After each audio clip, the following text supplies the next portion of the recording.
Let's call to order our Sherburne County Board of Commissioners meeting for April 20th. Before we rise for a moment of silence and the pledge, I'd just like to read something. I would like to ask my colleagues to join me in an expression of public thanks and support for all of our public safety personnel. This has been a very difficult year. We have relied on you to be our frontline fighters in combating a once-in-a-century global pandemic, and we've asked you to deal with a social change and civil unrest in our communities, and depended on you to carry out all of your other daily tasks and duties. So for all of our medical personnel and healthcare workers, our police and law enforcement officials, and our firefighters and first responders, thank you for what you do each and every day. Though sometimes left unsaid, but now especially during these trying times, we want you to know how much we appreciate you and how truly valued you are. So at this time, let's rise for a moment of silence and the pledge.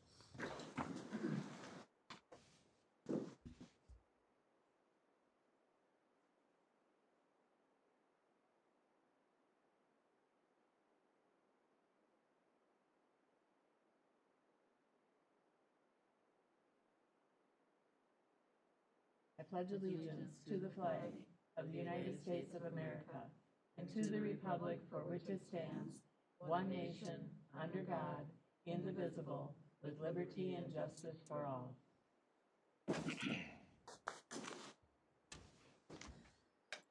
All right. I would be looking for an approval of our proposed meeting agenda. So moved, Madam Chair.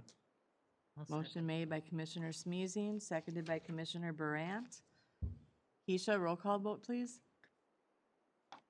Commissioner Smeezing? Aye.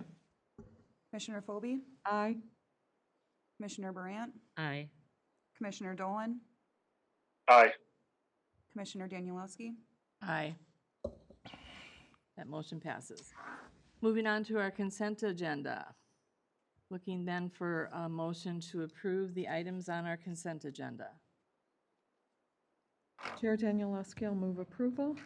Motion made by Commissioner Phobie, I'll second, Madam Chair. seconded by Commissioner Dolan. Any further discussion? Hearing none. Keisha, roll call vote, please. Commissioner Smeezing? Aye. Commissioner Phobie? Aye. Commissioner Burant? Aye. Commissioner Dolan? Aye. Commissioner Danielewski? Aye. That motion passes. Okay, we have announcements. Bruce, what do you have for us? Thank you, Madam Chair. Keisha, if you would pull up the RBA too, so I just make sure I hit all the bullets. A couple of things. I'll start with legislative updates since it was being discussed briefly. The legislature is nearing the end game, kind of the beginning of the fourth quarter, late third quarter, if you like a football analogy. Most of what's happening is the omnibus bills, which are the large either policy or finance or bonding bills are being put together, tax bill, for example. And those will be the vehicles which will get down to the end game, which is usually a grand negotiation between the House, the Senate, and the governor. In terms of Sherburne County's initiatives, I would note that we are all in play with all of our initiatives, which is very exciting. Even yesterday, the Senate put out a bill, not a bonding bill because the House has to do the bonding bill, but the Senate put out a bill to determine how to fund or use the federal funds that are coming from the ARP, or the American Recovery Plan. In that was $22 million for the Zimmerman overpass. So it was good to see the Senate, how they did it there. Of course, we do think it'll probably end up in the bonding bill, but it indicates support for the project, which is exciting. So that particular legislative initiative is in play. The Health and Human Service waivers, some of AMC's requested waivers and both our waivers are included in the omnibus bills, or will be included, we believe, with what's called an author's amendment. And much thanks for Commissioner Phobie as well as for Amanda and for Jody for the amazing testimony that they've been giving multiple times on those particular issues for Health and Human Service waivers. Related, the recorder, Michelle Ash, has been testifying for the remote marriage waiver as well, and that seems to be in play.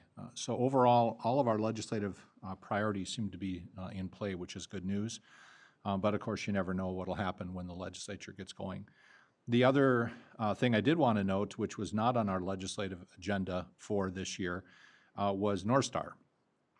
It has come up at the state legislature regarding funding for North Star, and it is, at least at this point, taking a fairly partisan take, but after the legislative session, I do think it'd be appropriate for the board to spend some time and discuss North Star, since it did come up this year. It probably won't do anything this year, but it's more than likely it'll come up again next year. And I don't know if you have any thoughts on that. It's late in the game to craft a legislative position, but I did want you to note it did get quite a bit of media attention. And I'll stop and see if you have any thoughts before I move on then. Madam Chair, Yes. I'd just like to make a comment. I was contacted by the chair of the Nook County Board. They're reviewing North Star and taking a look comprehensively of what it means to keep going, to consider mothballing is some of the legislation. And I just think it's important that we as a board get together and maybe have a workshop, understand that. The legislation that is going on probably does not work very well because it does not have considerations in it, because we have national and state liabilities that we are trying to maintain. But I think that it's very important that we understand what all that means and try to figure out a way to move forward, or maybe not move forward with North Star. But we can't be in a void and not have what will probably be a pretty significant and difficult discussion about it. Yeah, I think a workshop would be probably good after session and such. I think we all came together in the beginning of the pandemic and had that discussion with our partners as well. And so it's probably a good time to touch base back with that. And if I might add, I also think it's very important that we bring our partners in. We need to be talking with Stearns County about this, because they have been a stalwart supporter along with us. So whatever we do, we want to try to do communicating with the partners that are involved. But first of all, I think we need to understand it as individual commissioners. Okay. And if I would add too, it's probably indicative of our position. There's kind of a push and pull on North Star. We see conversations in the metro about the importance, and St. Cloud, people are talking about expanding it out there, and then you've got others who are saying, is this a money pit that doesn't have an end in sight? And so the conversation will be very valuable. I hope that we get that scheduled as appropriate. On that note, and a little bit of note on the issue with partnering or partners, item 4 for updates, I'll jump to that now. We did receive very late last week a letter from Benton County. It came to the chair, was sent out to you, and then it's in your packet. It was regarding a proposed homeless shelter in the city of St. Cloud. And I will tell you, our partners are split on this. Benton County has one position, Stearns County has another position, and obviously the city of St. Cloud has to make the decisions. Because that deadline was last Friday, we did not enter a position because we couldn't get to you to see whether the board wanted to take a position, but it's for your information only. And then also in your packet, Andrew put together a nice map of 2021 road projects, as well as a description. I wanted you to have that as you're out and speaking to folks. Commissioner Dolan noted a certain donut hole in the county this year, which Andrew claims and portends that it's not retributional. Commissioner Dolan, your time will come. But we did want to note that the projects are not selected by commissioner district. So hopefully that's okay with you. And then last, it's not in your agenda, but I did want to fall back with you. We did meet as staff on the discussion of publications. And unless the board wants to spend additional time on it, here's what we're thinking. For the remainder of this year, I think we're going to try 2 publications. We'll put them together, probably a summer and then a fall publication, see how it goes. Try to get some information on it. We'll put together a budget and come back to you on consent with a budget adjustment to cover the staffing and the publication costs for it. But we'll just kind of give it a good college try so we get some experience. Our long-term thinking is probably 3 a year, seems to be a good fit, kind of late winter, spring, and then summer, and then in the fall. The spring, late winter one will be more of an annual report, so a little bit look back, a little bit look forward.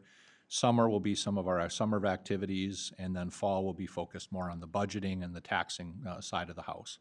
You know, unless, again, you want to have another workshop, we're just going to proceed with the general consensus that you gave us, and we'll see how it works. Part of that, by the way, will be, and Amanda will highlight this to you, I think we are looking at a first-class letter to everybody in the county to talk specifically about vaccinations, and that'll be our test of that kind of using the mail system to try to hit everybody. So that'll be a good test of the mailing system. And we'll cover more of that under the COVID updates. Yeah, no, I think And that's a good way to go. yeah, good. And then I don't have anything else unless there's any questions for me. Otherwise, we'll do the legislative or the COVID update. Any Madam- questions for Bruce? Yes. Madam Chair, just in regards to item 4, the letter from Benton County, I think here's a case where none of us being in a room with our counterparts over the last year our communications have suffered. It's unavoidable. So I think that really this is the kind of discussion that the 3 counties need to be having together. And so I don't know how we facilitate that, how we accomplish that. We used to have a meeting where all 3 counties did get together. So I think at some point, these things should be aired within the confines of county boardrooms. Yeah. That we should- Yes. Chair, and yes, I agree with Felix, and Ed Pop, near the end of his letter, recommended some kind of gathering, but if not that, I agree, something with the counties. I'm actually going to my first in-person meeting today with the Finance Committee of the library, so it's only a handful of us, but it's it's my counterparts in those counties we're talking about, and that's where those things happen. Yeah. Generally, you know, we have conversations after those meetings, so I'll be talking to Ed later on today, and I'll see him. So I think something with the tri-county, we have issues in common that we work on, or we don't work on, depending on how much we communicate. So I think that's a great idea, Yeah, no, Felix. I agree. I think it's one of those things that we need to work together because there is a homeless issue for all of us, but there's also a cost to it, and we should probably all be a part of that process and how we address it, so. Well, with the board's permission, I'll reach out to the 2 administrators and then ask them to work with their chairs, and we'll try to find a location, a date, and start an agenda. Good. And then I think, I was going to say, last but not least, on the public safety recognition, the sheriff does have on May 7th a law enforcement memorial program that he's putting together, and he will be extending an invitation to the commissioners to participate in that. I don't know the specifics, but if you are available, just note that because of the importance of public safety and law enforcement this year, we will be reaching out and seeing if you're available to participate on May 7th. And then last but not least, on the note of in-person meetings, Michelle Moen and I have been able to get out now to 2 different places, both Haven Township and the city of Big Lake, in person. And we'll be continuing those, so I'll be contacting commissioners individually when we're out knocking on the door in your district. And that's it. All right. Thank you for those updates, Bruce. Moving on now to open forum. Keisha, do we have anybody signed up for open forum? We have nobody signed up, Board Chair. Okay. And there's nobody online for open forum, so we're good. All right. Moving on then to our next agenda item. Consider a proclamation of April 18th through the 24th as Victim Rights Week. And is Kathy handling that one? Madam Chair. Tim's going to do this one for you. I'll No, handle okay, it. thank you, Tim. Kathy wanted to be here, but she's stuck in, I believe that's on. Bruce is obsessed with microphones. She's stuck in a court-ordered mediation, so as much pull as this board sometimes the federal court Supersedes has. us? Well, it's a tie. Oh, jeepers. As the board probably saw in its packet, this week is National Crime Victims' Rights Week, which works to highlight issues surrounding crime victims, raise awareness of the fact that crimes are local, and so the crime victims come from our community, businesses, our neighbors, friends, family, so on. Michelle Berner is here from our office. Michelle is the Victims' Rights Coordinator for our office, has been since 2003? 2002. in that time has probably, I don't think I'm exaggerating, tens of thousands of victims and witnesses helped through the criminal justice system. Last year alone, even in well, I don't want to say it's a quiet year, but a different kind of year, I think our office charged out nearly 2,000 cases, almost 600 of which were felony cases, serious felony cases. Each one of those cases has a victim with a family that Michelle helps work through the process. So she kindly, graciously agreed to share with the board today to highlight this week, in addition to the proclamation that you have, a letter that she received from a family that she helped through a particularly traumatic case recently. Right. Thank you. Wanna- Yep, to the podium. Thank you. I remove my mask. Yes. I'll be reading this letter on behalf of a mother talking about her son.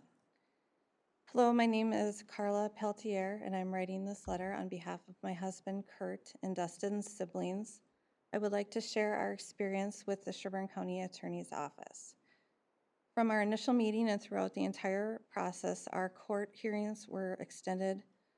We were extended professionalism, courtesy, kindness, understanding, and sincere caring from Leah, Michelle, Pam, and Sam. Our communication consisted of correspondence, emails, and telephone calls.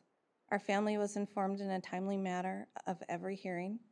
We were encouraged to ask questions about anything we were unsure of. My phone calls to Leah and Michelle were met with genuine concern, and any question I asked was answered.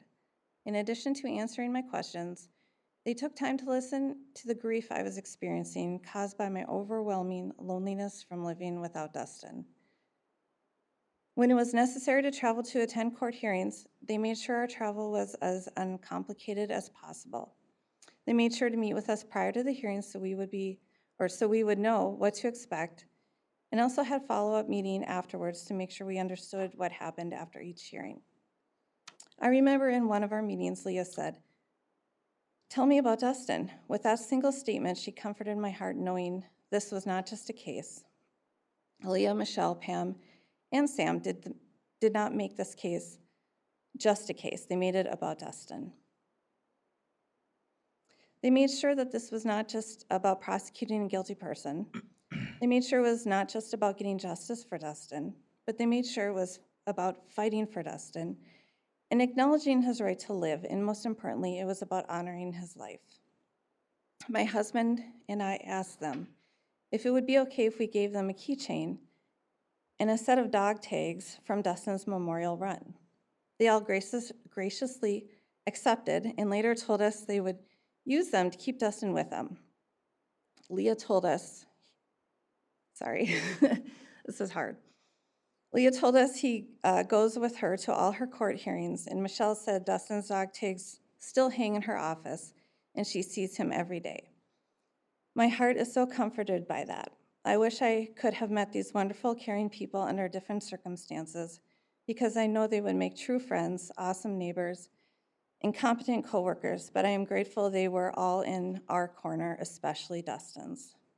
My family and I will be eternally grateful for the professionalism and caring service we received from this office. Respectfully, the family of Dustin Peltier. Thank you. Thank you, Michelle. It was very touching. All right. With that, then, we'd be looking to approve a motion then to accept the proclamation in recognition of Victim Rights Week. Chair, I'll move approval. Motion made by Commissioner Phobie, seconded by Commissioner Brandt. And just before we do our vote, I just want to read something at the end of this. Crime Victims' Rights Week is reaffirming our commitment to creating a victim service and criminal justice response that assists all victims of crime during Crime Victims' Rights Week and throughout the year, and expressing our sincere gratitude and appreciation for those community members, victim service providers, and criminal justice professionals who are committed to improving our response to all victims of crime so that they may find relevant assistance, support, justice, and peace. So if there's nothing further, Keisha, roll call vote, please. Commissioner Smeezing, Aye. Commissioner Phobie, Aye. Commissioner Brandt, Aye. Commissioner Dolan, Aye. Commissioner Danielowski.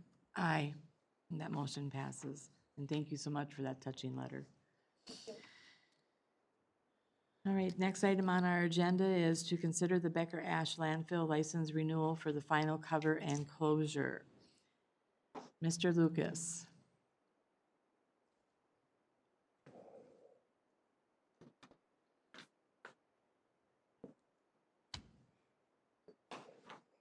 Madam Chair, members of the board. Cassie from GRE is here too if any questions come up. So Becker Ash Landfill will be placing final cover on their landfill. It takes about a year to complete the final cover process. And PCA modified the permit to allow this activity to occur. Once that activity is complete and final cover is placed, a closure permit from the state will be issued, and staff will be drafting a post-closure care license.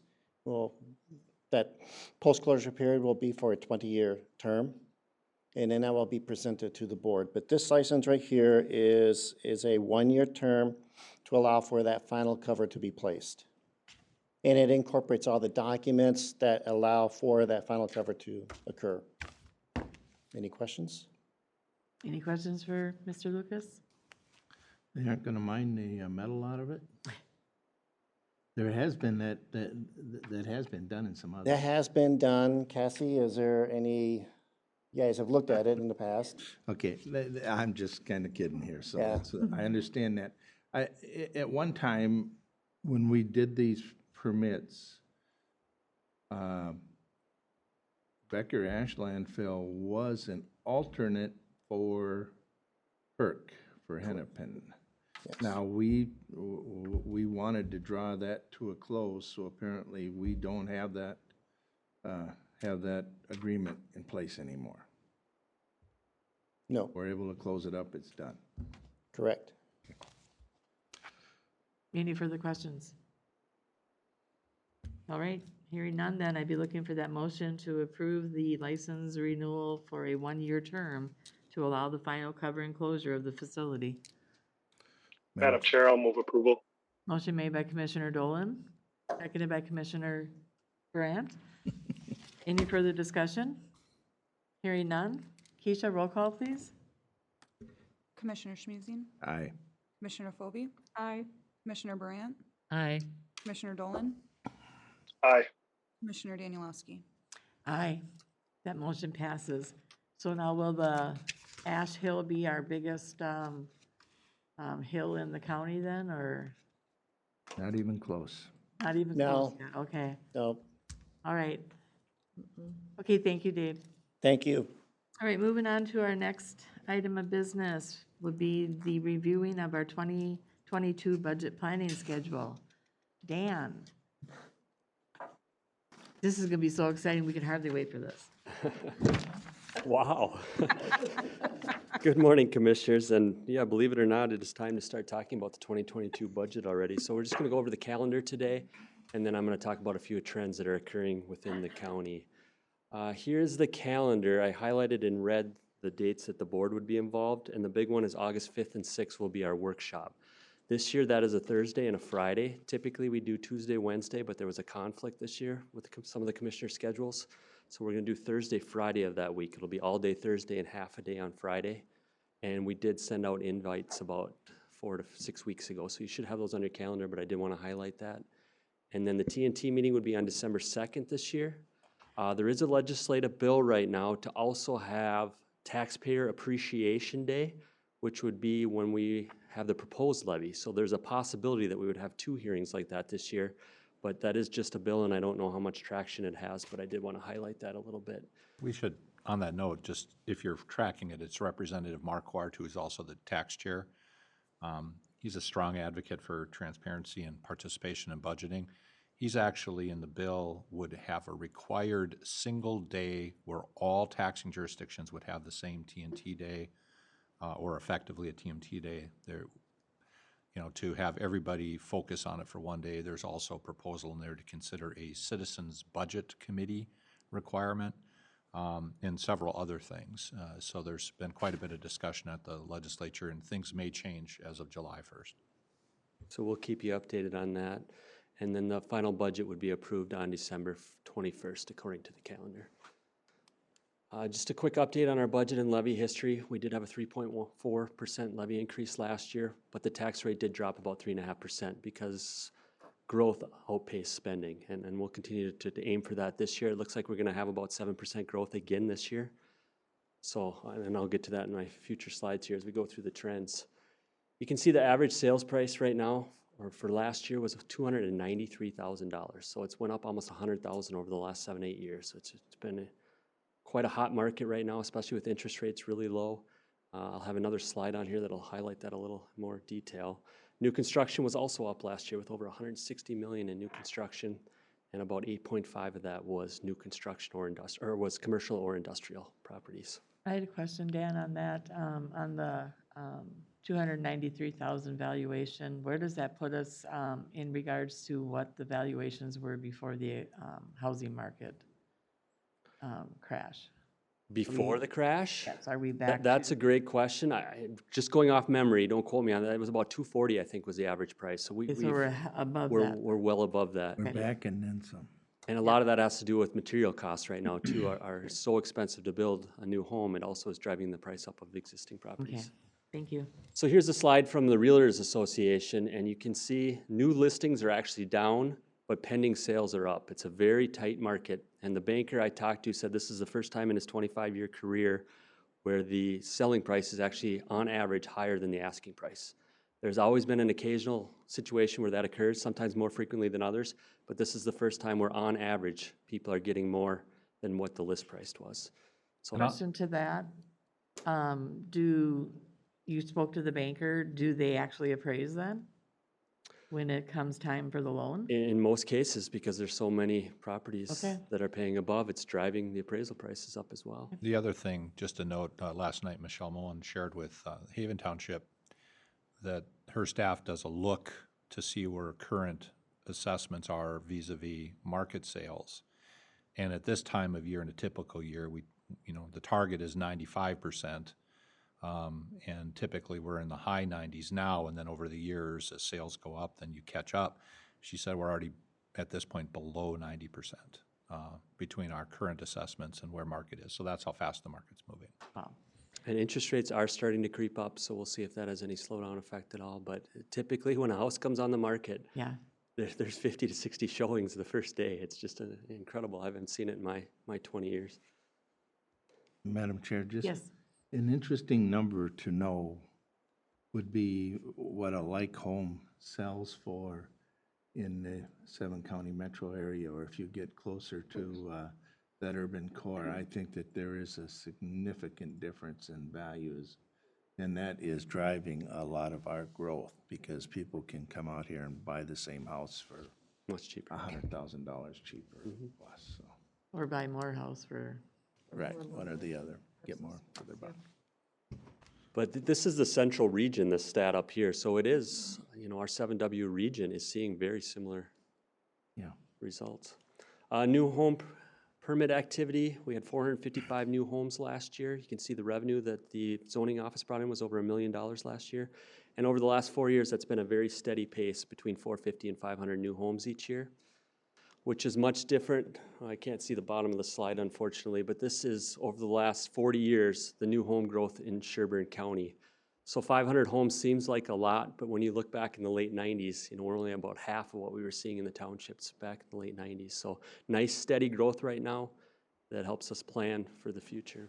and I think 2021 appears to be ahead of, am I ahead of you? Yeah, that's the next Okay, slide. sorry. Very good point. In the townships, we're already at 32 new home permits. We were at 26 at this time last year. And if you look at the countywide, which includes the cities, you're seeing a lot of new growth in the cities. We're already up to 105 new home permits, 1/4 of the year. And this is typically a slower time of the year. It's, spring through fall that you see the home growth. And the zoning office has already brought in more revenue this quarter than they did last year. And I think in talking to some of the cities, they're getting a lot of interest from recognized home builders for development and stuff, so we'll see where that goes too. And we're really seeing a lot of growth in the Big Lake and Zimmerman areas. Blue Hill Township had over 30 new homes last year. So I mean, it's all over the county we're seeing good growth. And then just finally, recent document activity, recorded documents, we already have 7,000. So if you trend that out over the year, we'd be at 28,000 recorded documents, which would be much higher than last year, which was much higher than 2019. So we're seeing a lot of documents get recorded, and I think a lot of that has to do with refinancing, as interest rates are very low. A lot of people are refinancing. Passports are down. Less people are traveling right now with the pandemic, and obviously we were closed for a portion of last year when COVID first started. So we're still down from the 2019 pace. Driver's license, I should add that to this slide as well, is also down a little bit. A lot of that has to do with capacity issues with social distancing. We did hire a new staffer that started, I believe, last week, correct? Yeah. So I think we'll see those driver's license numbers start to increase a little bit as we have more capacity Another there. hard one, you can get her online, it takes up long. For all the training and going through all the BCA background checking and stuff. And thank you. And total birth and death certificates were also down a little bit last year. And if you trend out this year, we'd be at about 2,500. So it's still a little down from 2019. Okay, and then is the enhanced ID is that still an October deadline? Yes, it is, So October 1st. are you expecting then probably more of a big push then? Yep, that's why we're trying to get everybody on Okay, here and actually to open up more appointments and so forth and to, yeah, we're tightening up the appointments is what we're doing because we're averaging about 13 minutes an appointment. Okay, So we're trying to squeeze those down. We got them segregated for 15 minutes increments. So we're trying to squeeze those together and try to get more people in. I noticed Wright County has added on the bottom of theirs that if you do want to come in and wait, you can, but it's at your own, unless, in case someone doesn't show up or whatever, but. Right. Okay. And we still do have, on occasion, there'll be walk-ins, so then we just check with staff to see if we can Okay. come in, if they have ability to wait a little bit or whatever. So Perfect, okay. do what we can to get. Yep. Hope you guys do a good job. Thank you. Thank you. So one of the ways we're looking at using our ARP stimulus funds would be for that lost revenue in the driver's license being closed last year, and also the reduction in passports due to lack of travel. So the guidelines should be released next week. So in 2 weeks, we'll give you an update on that, but just things we're looking at. And then we'll obviously have a lot more detail for you in August when we have our budget workshops. That was just a high-level overview. Does anyone have any questions at this point? Any questions for Dan? Nope, we're all super excited, can't wait. One thing, Chair, that I'd like to, for me, going into budgeting workshops, just thought a bit about this over the years, that, the budget, biggest decisions we make, as a board, but it also is kind of our document of priorities. So I think I would just ask board members to be thinking about that a bit.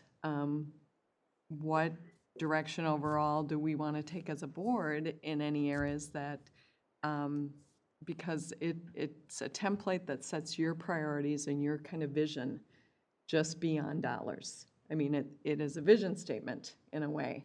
So I was at a workshop probably a year or two ago that they talked about that piece, and I think that's a piece I don't know that we've ever really talked about. We just kind of look at the numbers and people come in and do their presentations and we get to interact with staff, but just be thinking overall, what message does it give to our communities with the budgets we choose to support? Yep. Madam Mr. Chair. Smeezing? Yes, some organizations do a work plan right along with their budget, and that kind of sets the direction that you want to go on. I think that makes a lot of sense. We're going to ask our department heads to prepare budgets, and ask. And really, what input have they gotten from this board as far as what we want to see? So I get that. But it would be a huge direction change at this point to get that ship guided that way, but it's got to start somewhere. I've talked to some of our colleagues in the state, they call it their moral document. And I don't know that we've ever had that kind of discussion at the board table, so I think I'm asking for that a bit, that it, beyond just, we want these FTEs, that we as a board wrestle a bit with, what do we want that moral document to say?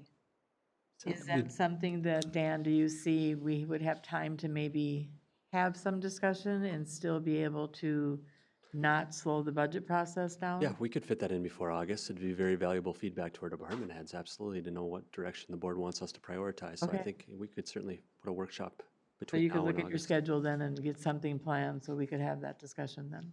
And as part of that, we were going to dust off the strategic plan. You know, we had it about 3/4 finished, and with Yep. COVID, and Commissioner Smeesing's correct, typically a work plan is the annual implementation of the strategic plan, and it's what typically you call above the waterline, so it's maybe below the strategic view, 5-year view, but it's not day-to-day, which is often the guts of the budget. It is in fact that, what are we gonna be intentional on this year? So it'd be a nice thing to add. Okay. But yeah, if you're okay, dust off the strategic plan and have that discussion. I agree with all of it. I Madam- think we should find a different name. Strategic is to, Well, no, a moral document. Oh, okay. Because the equal and opposite would be an immoral. Yeah. So if somebody disagrees with it, I right. don't think we want that. Commissioner Dolan? So I kind of want to understand the request. Are we looking at giving input on a department by department basis prior to that department head putting together their budget? Or are we looking at just kind of almost like we look at our legislative priorities and just picking specific priorities that we have, not necessarily giving input to every department? I'm just trying to understand what Lisa and Felix are looking for exactly, just so I know.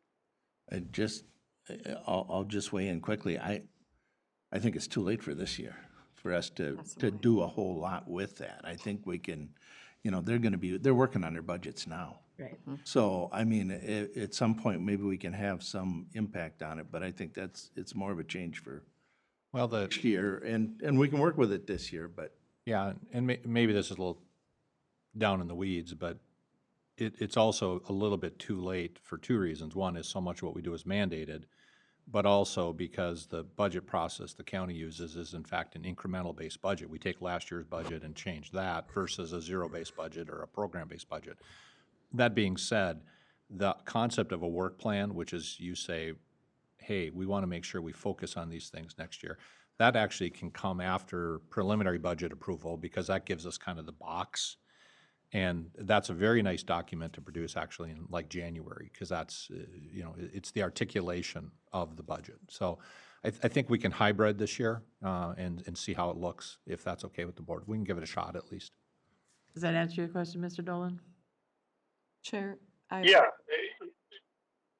I think it answers my question a little bit. I'm just trying to understand what we're walking into, so. All right, thank you. Chair and Tim, at first glance, I just think way high level, not department by department, but just be a bit more intentional about priorities. So defining a direction, basically, is what you're saying. Fair enough. Thank you. All right. Okay, any other questions for Dan? Thank you, Dan. Thank you. Moving on then to receive the program update and highlights and consider a proclamation of April as Child Abuse Awareness and Prevention Month. Jody, welcome. Thank you, Madam Chair and Commissioners. If it's okay, I'd like to start by reading the proclamation for Child Abuse Awareness and Prevention Month. Whereas child abuse prevention is a community problem and finding solutions depends on involvement by people throughout the community. Whereas the effects of child abuse are felt by whole communities and need to be addressed by entire community. Whereas effective child abuse prevention succeeds because of partnerships created between parents, practitioners, schools, faith communities, healthcare organizations, law enforcement agencies, and the business community. Whereas child abuse can have long-term psychological, emotional, and physical effects that have lasting consequences for victims of abuse, and whereas protective factors are conditions that reduce or eliminate risk and promote the social, emotional, and developmental well-being of children. And whereas Sherburne County has dedicated individuals and organizations who work daily to counter the problem of child abuse and help parents obtain the assistance they need. And whereas all citizens need to be more aware of child abuse and its prevention within the community and be involved in supporting parents to raise their children in a safe, nurturing society. So at this time, I would request that the Sherburne County Board of Commissioners proclaim April as Child Abuse Awareness and Prevention Month.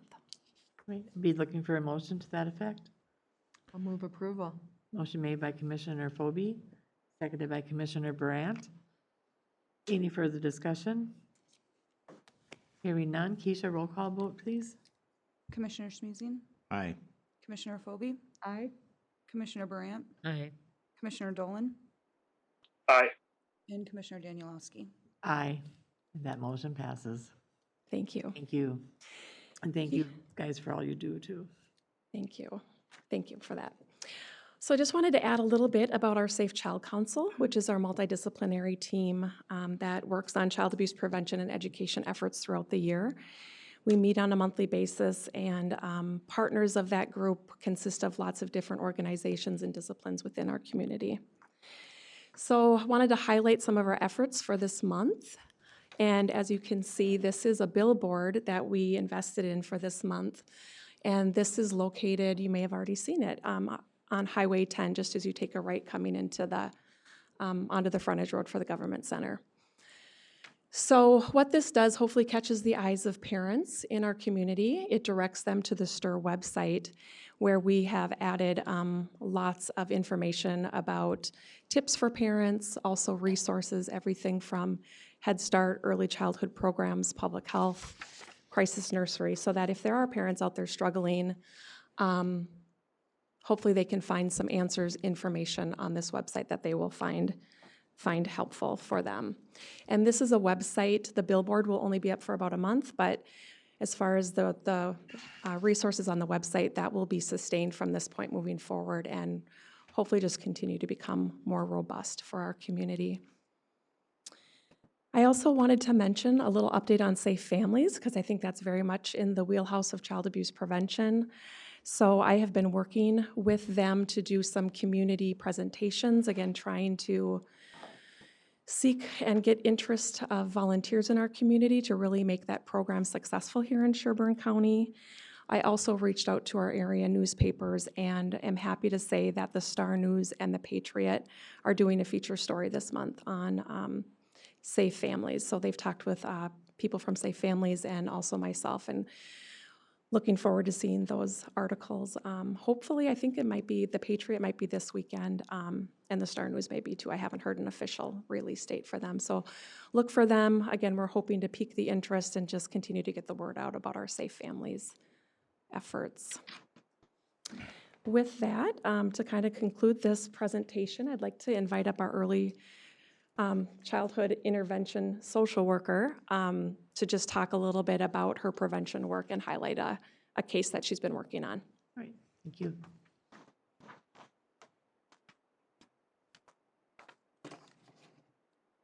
Welcome. Good morning. My name is Marissa Wood, and I am the Early Intervention Social Worker in the Licensing and Intake Unit. As you know, April is Child Abuse Prevention Month, and our agency wanted to highlight a success story to share with all of you. As an early intervention social worker, I have the privilege to work with a wide variety of clients and professionals in our community. While the work can be challenging at times, the outcome is rewarding. I'd like to highlight a case and recognize the importance of this position. In June of 2020, our agency received a call from a mother who was newly pregnant requesting services. While these types of calls are not uncommon, this one was. This was a mother who lost her 2 young children in 2017 to an involuntary termination of parental rights. The termination was a result of severe domestic violence, chemical abuse and dependency, mental health struggles, parental neglect, and the inability to meet the special needs of one of her children. At the age of 21, this mother lost her rights to 2 little girls. This mother was informed future pregnancies would involve child protection, formal placement of the newborn, and court involvement.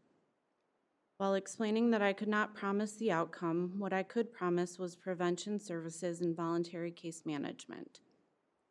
Over a 6-month period, I met weekly with both parents and their extended support system. We assessed past worries and concerns and openly discussed how things have changed. There was permission to be transparent about concerns, but our concerns included solutions.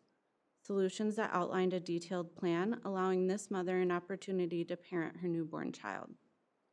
Collaboration occurred with community resources, specifically mental health counseling, parenting education, public health home visiting, and a peer recovery support coach. Together, we coordinated supports and services to ensure the safety and well-being of the newborn were solid.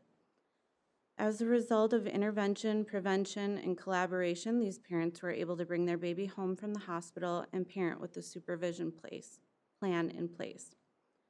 Our detailed plan outlined a clear picture of expectations and next steps, and there were no surprises for this family. The family continues to work with our agency and demonstrates what it takes to be the best parents they can be. So what could have happened instead, you might ask, if this position did not exist? We likely would have referred this family to outside community providers and not have been able to provide the case management services that we did. At the time of birth, a birth match notification would trigger a child protection investigation, resulting in the baby being placed on a 72-hour hold, removed from mother's care at the hospital and placed into a foster home or relative placement, and court involvement, which would lead to mom needing to prove substantial changes, or a termination of parental rights would occur again. So aside from the legal and financial ramifications of this traditional response, I would like to share mom's perspective. She shared, "If I couldn't be a mom again, I wouldn't be here today. I would be using again or worse, dead. I couldn't handle the loss of another child and knowing that despite making changes in my life, I still wasn't enough." So thank you for allowing me to share a brief story and example of the prevention services that you as a board made possible. Thank you. Mr. Smeezing. Commissioner Smeezing, you had a comment? Well, I just want to say, I can't think of a more difficult job than what you folks have. If you, should children be with their parents, should they not be with their parents, you make those decisions, and they're very difficult, and you're not always going to be right. You got to work within doing the best you can, and I'm always assured and comforted that I know that all of you folks are doing the best you can for Sherburne County families. Yes. And when you had mentioned the fact of when the child would have been taken away from her during the most important bonding time between a mother and her child, that was kind of like heartbreaking because that is a huge impact on the child starting that early as well. So I'm glad to hear the success stories. It's important. Thank you. Thank you for your support. All right, moving on then to our COVID-19 pandemic update and the county response. Nicole and Bruce. Nicole. Hi. Good morning, Commissioners. Some of these transitions are a bit tough. So I mixed up the slides a little bit today. So we're going to start out with the positivity rate. So we've been watching that for the last couple of months, and it's been in the low 3s, high 3s, February, March. We saw a jump up. Now in April, we have increased up to about a 7.4% positivity rate. And for Sherburne County, the end of March and through early April, we were at a 9.2%. So many of those that are going in to get tested are showing up positive.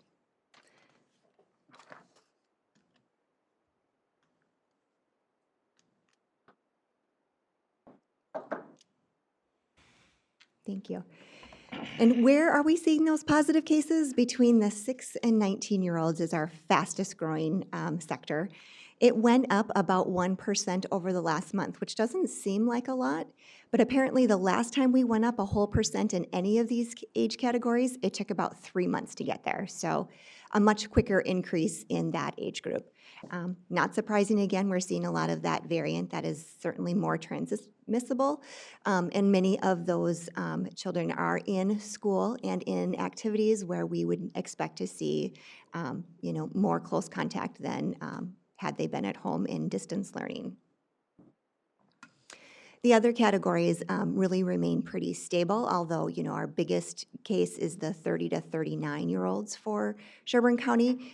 Again, most likely the parents of those children. Happy to report that people continue to get tested. So that's increased since March. There's been a big push again for folks to get their family tested, especially if they are in activities where they may have come into close contact. There's been some other events where larger gatherings have had some outbreaks, and so they've encouraged folks to get tested. So I'm certain that this increase has been related to some of those. And for us in Sherburne County, we've continued to see the 2-week case rate roll up. Although we did a little bit dip there in April, we would expect that this has continued, and we're projected to be in the 80s the next 14-day formula report. Nicole, I have a question. When you look at these graph numbers, it's kind of amazing to me that these are numbers that are way higher than the numbers that shut us down in the beginning. Absolutely. And so we continue to operate. I mean, it's just amazing. These numbers are high. Yeah, we've set our criteria a little bit different. I think when we decided that 50 was the magic number in the fall for all distance learning, we've learned a lot in the last few months about what's going on specifically in the school. Do we have staff that can stay in school and teach? I think in the fall that was a lot of the reason that we didn't stay in person. We didn't have staff or bus drivers or kitchen staff that were able to support the school. So much better now, although, yes, we certainly are seeing a lot of cases. Yeah, thank you. I do have some highlights, so some good news coming up. So yes, this still doesn't look real great. Our whole central region is seeing certainly cases increase, and the projection for this week is in the 80s. So yep, we're right there with our neighbors. And this one just shows that overall we're about number 6 for fastest case rates in Minnesota. Good news is we don't have as many in the hospital in Sherburne County as the state and or some of our partners around the central region. So of course our biggest group is that 65 plus, about 20%, but really those younger folks have not been hospitalized at the same rate as some of our counterparts. So good news there, either our folks have access earlier on or have been probably maybe a little bit healthier and more resilient to begin with. So good news there. Although if you see the small graph up in the corner, the hospitalization rates for the state continue to grow, and we're in that high-risk category. We continue to make progress here in Sherburne County, although we continue to be at the lower end of vaccinated residents here. Every time that I redo this slide, we've made really great gains. Significantly in the 65 plus. I think we were in the low 60s the last time I did this, and now in the bottom we're about 85% of our 65 plus population vaccinated. So one area that we're really pleased to see.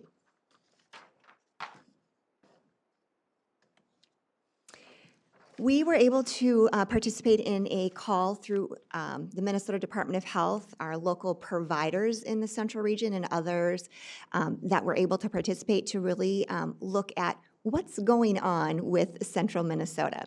So this really shows who's providing vaccines and at what number. So Sherburne County is what, number 6 down there? I've got the little arrow. The blue bar on the end indicates the 10 largest hospitals or clinics. So our Fairviews, Alinas, Centricare are all included in that blue category. And they've done about 34% of our vaccines here in Sherburne County.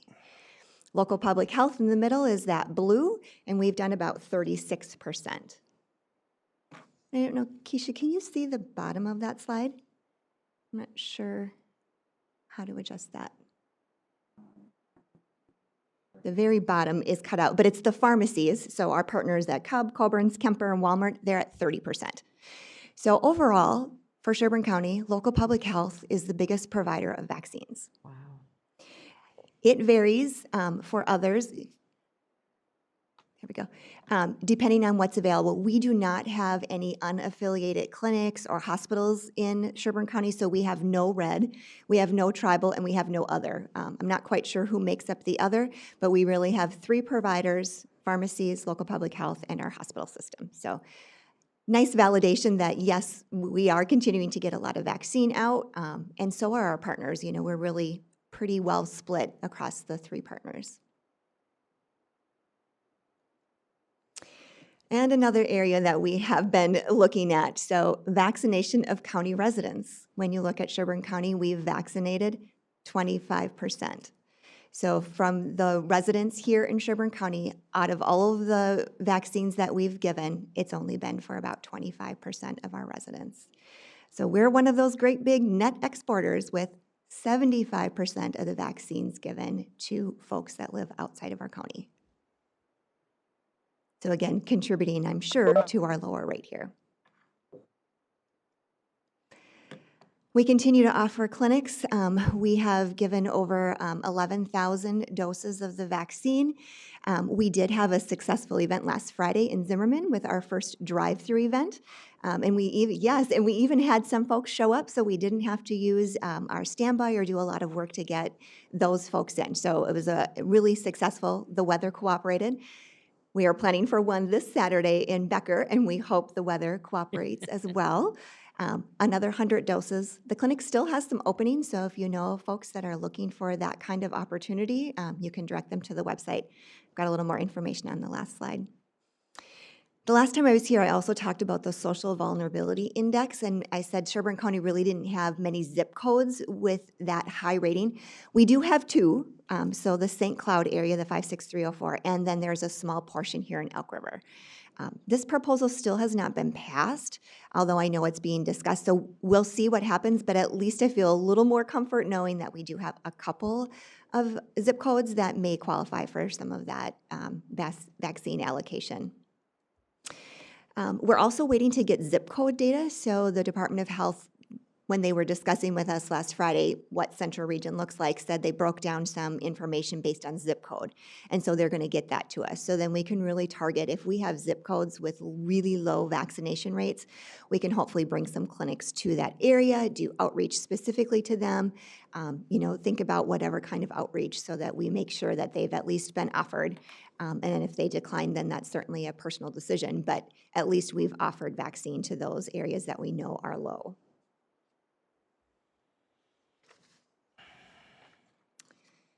And then on the very bottom, we're also working on a mailer with Dave Unzi to send out to county residents that will really focus on how do you get vaccine, where do you find it, so all the Find My Vaccine locations, and then on the back, really trying to highlight some of the vaccine questions or myths.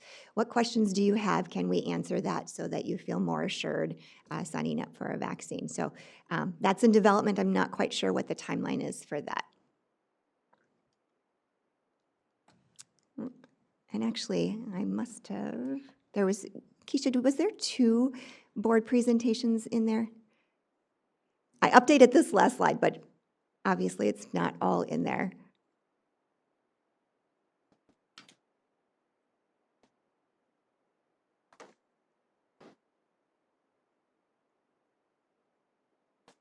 Nope, that's just the old one. I thought I updated, sorry. Anyway, there was some big take-home things there. The number of vaccines. Nope, okay. 57 vaccine clinics to date, 3 off-site events, 11,000 plus vaccine doses given, and 1,000 plus volunteer hours. So we've had tremendous support from our volunteers, and we've been able to pull off quite a bit in the last 3.5 months. All right. The addition I made to this slide, which I will send out, is we were able to update the county website yesterday, and so there's actually direct links to sign up for this week's clinics available on the website. So if you go to COVID-19, I think you scroll down about halfway through the page, it says sign up for clinics, and you can actually go right in and sign up for any of the 3 clinics available this week. So tomorrow, Thursday, and Saturday. Okay, perfect. Any questions for Nicole? I was just curious, are we still focusing on the 65 group and then the other categories? We're not opening it up yet to below that? We actually do. So we start out with anyone that's on our interest form, Okay. anyone that we've gotten from the Department of Health on our smart sheets, which is local businesses or different groups that maybe haven't had an opportunity or have new folks that want to be vaccinated. So we do a sweep of all of those, healthcare workers, education, any of those critical manufacturers, food service, and then we continue to just roll that out to opening it to the public. So Friday, we started all of those groups. Okay. And then yesterday, we opened it up for general public. Perfect. All right, thank you. Commissioner Madam Smeesy? Chair, at this point, if there's someone out there that is really seeking to be vaccinated, there are a number of options for them to get out and get vaccinated. I mean, we're one piece of that, but if you decided today that you needed one and you were 66 years old or even 55 years old, if you went to work, you'd probably be able to find, I mean, I've been notified by my clinic, and so. Yes, there really should not be an issue anymore with getting an appointment. It may not be a preferred appointment, and there's some logistics if you're a 16 or 17-year-old and trying to make sure that you get the Pfizer vaccine. We are working with Elk River School District, and hopefully we'll have something at the end of the month or early May scheduled for them. We also have a clinic the last week of April over at the Princeton High School in coordination with Fairview and Mille Lacs County Public Health to do vaccination on site there for those 16 and 17-year-olds, and their parents for that matter, if they're willing. Okay, do you have anything in the works for Becker, Big Lake, Zimmerman area? We haven't done anything specifically. We've been in conversations to say, if we did, what would that look like? What would preferred days be? We've also offered to do targeted clinics. So CentraCare said they could host a Monticello clinic and market it only to Becker High School or only to Big Lake High School. Okay, So there's a couple of options, whatever works best for the school. so you have been in contact, so that's a work in progress. Okay, perfect. Any other questions for Nicole? Bruce, oh, Barb, did you- No questions, and then I'll do a quick follow-on, yeah. did you have something, Barb? I just wanted to say that members of my family have participated in a variety of these clinics, and one of them was able to participate in the Zimmerman drive-through clinic, and it was really, she was just very grateful to have that option available. So thank you so much. You're welcome. Yeah, we are very happy that that went as smoothly as it did. Yeah. So Thank you. Tim, do you have anything before we move on?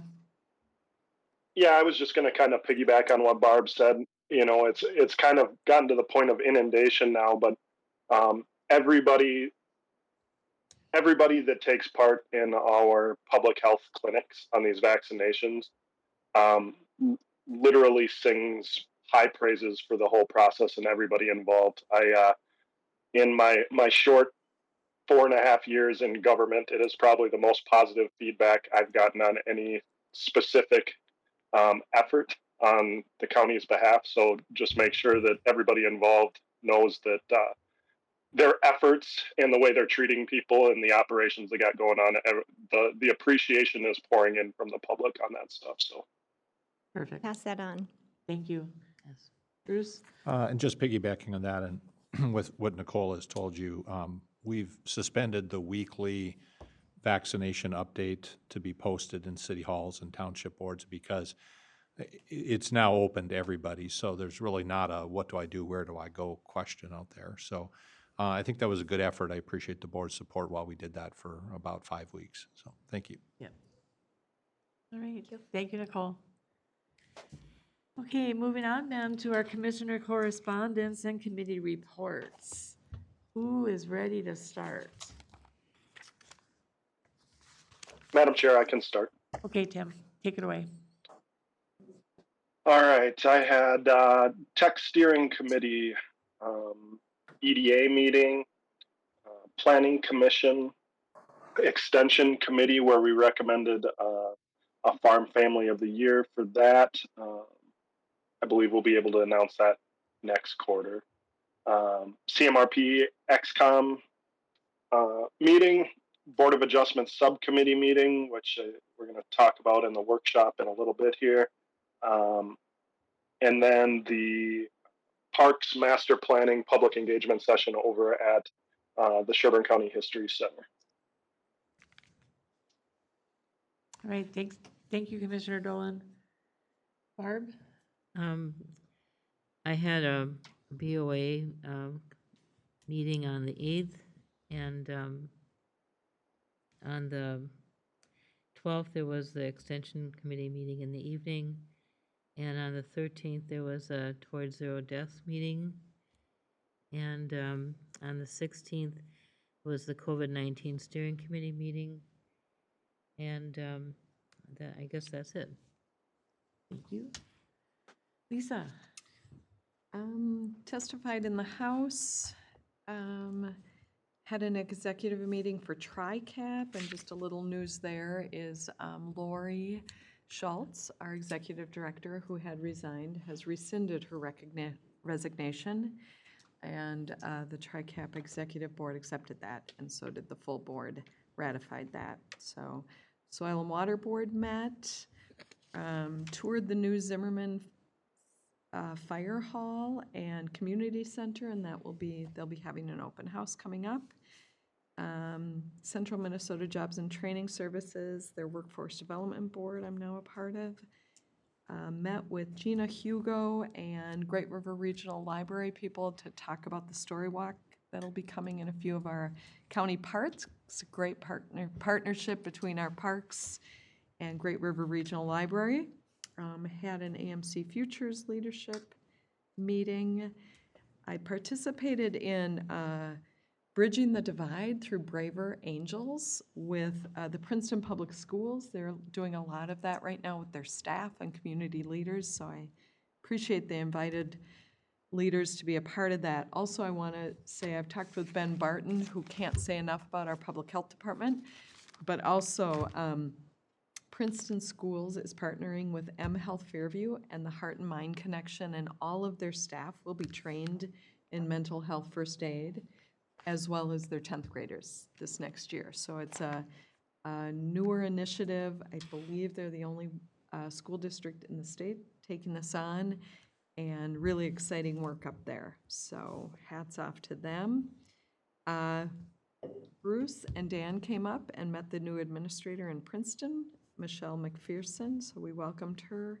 Had a MICA meeting, had a TRICAP board meeting, was able to help out a bit with the Zimmerman Shock Clinic mostly, which is getting people there, and just want to say a huge shout out to our Sheriff's Department and our public health for that clinic and all the clinics. And that's it. I'll be meeting with Commissioner Margaret Anderson Kelleher later this week to discuss 169 and 4 and MnDOT.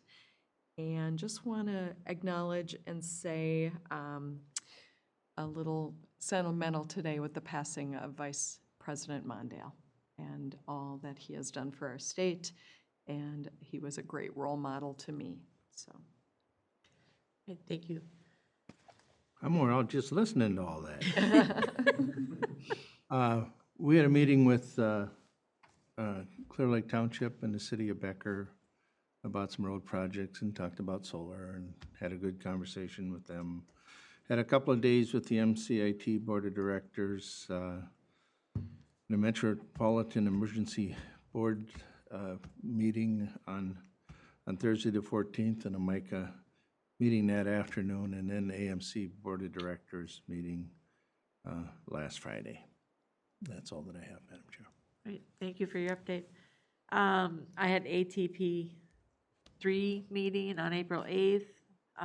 Also had an APO board meeting that same day. April 14th was the Sherburne County update.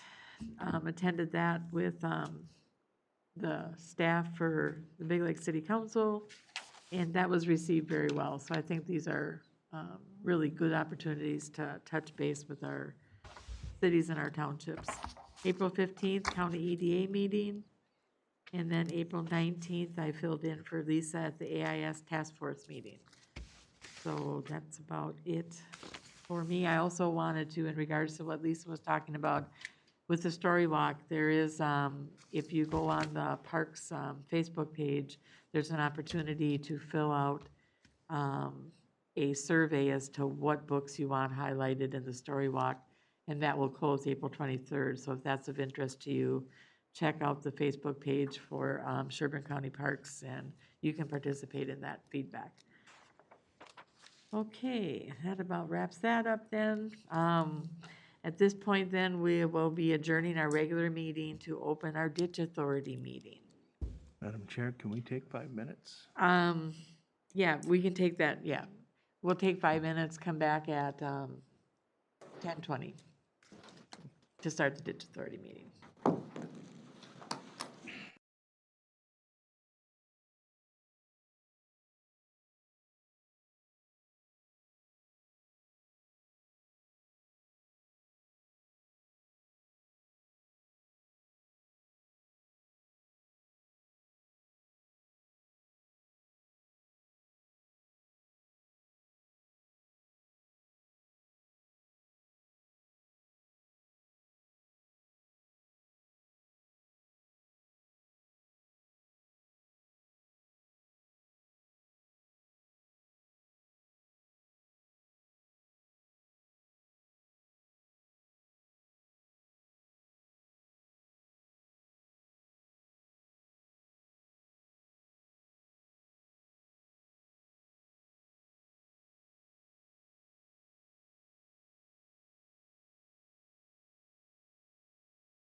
Second, Madam Chair. Commissioner Smeezing, all those in favor? Oh, let's wait, roll call, Keisha? Commissioner Schmeezing? Aye. Commissioner Phobie? Aye. Commissioner Brandt? Aye. Commissioner Dolan? Aye. And Commissioner Danielowski. Aye. All right, moving on to receiving and approving the ditch drainage technicians report. Mike, you're on. Thank you, Madam Chair, Commissioners. Are there any questions regarding my written report before I have a brief PowerPoint presentation? Any questions for Mike? Nope. Tim, you're good? Okay.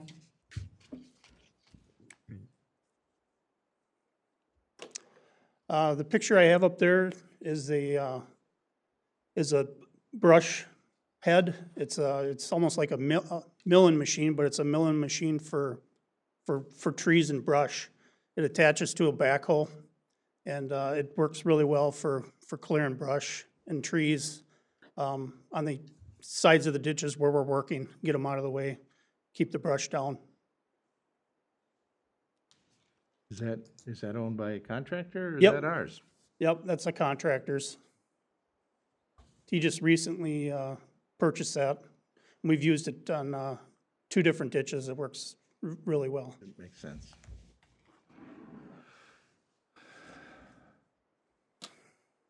About a month ago, Beavers had the culvert plugged on County Road 25 in Ditch 1, just east of County Road 1. Our maintenance forces used a log and their mini backhoe to ramrod it through to get it opened up. Works pretty good. Starting to use our maintenance forces to do some odds and ends for the ditch work. It's good filler work for them when there's certain times of the year where there's a lot of the activities they're not able to do if it's not snowing and it's too cold to do other maintenance activities on the road, so it's been working out really well. Just another picture. That's how the culvert was completely underwater and it had really backed up. Ditch 28. Landowner called because the water in his pasture was not receding, even though it was a dry period and all the snow had already melted. The water was just not receding out of his pasture. Just downstream, I went out and walked around to see if I could find the problem. And there was a big sinkhole here and a collapse and crushed tile. Because the tile, it's not very far below the surface. In the wintertime, it over the years, it just gets brittle from all the freezing and thawing, and it finally just collapsed. You see this a lot.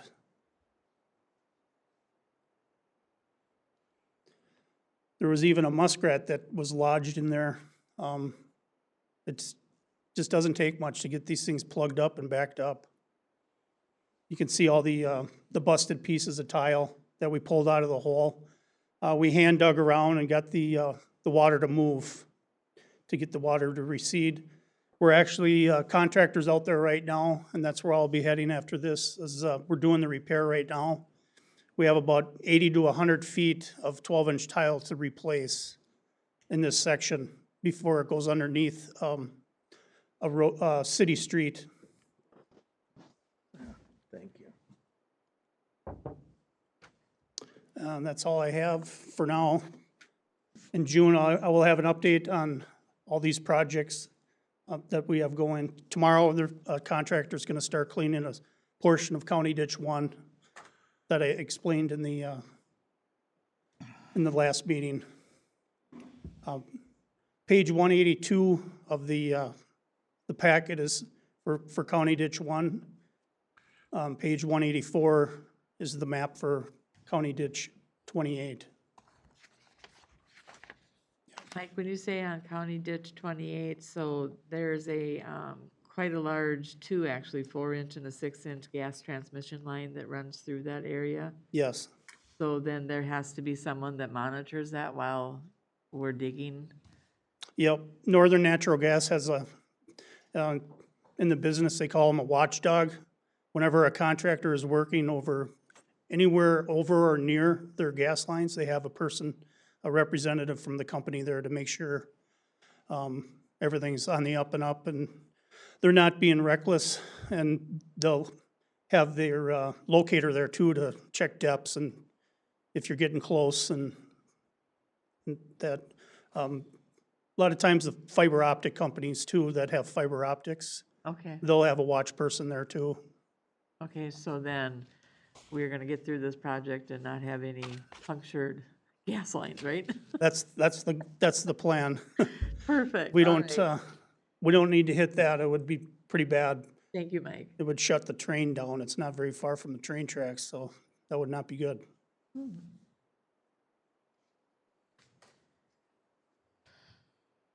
All right, any Thank you. other questions for Mike then? All right, so then I would be looking then for a motion to approve the ditch drainage technician's report. I so move. Motion made by Commissioner Brandt, I'll second. seconded by Commissioner Dolan. Any further discussion? Hearing none. Keisha, roll call vote? Commissioner Schmusing, Aye. Commissioner Phobie, Aye. Commissioner Brandt, Aye.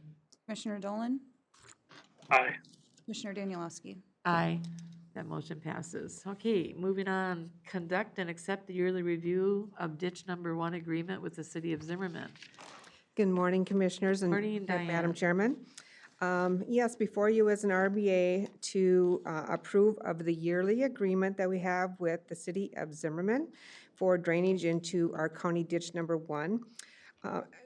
Last year, it kind of got missed over with COVID and everything that kind of happened during the same time. So this year, I followed back up with it, and I got numbers and stuff actually for the 2019, how many millions of gallons that were deposited into ditch 1, which is in the report, the City of Zimmerman discharge into County Ditch 1 report on page 189. It gives you the number of gallons in there.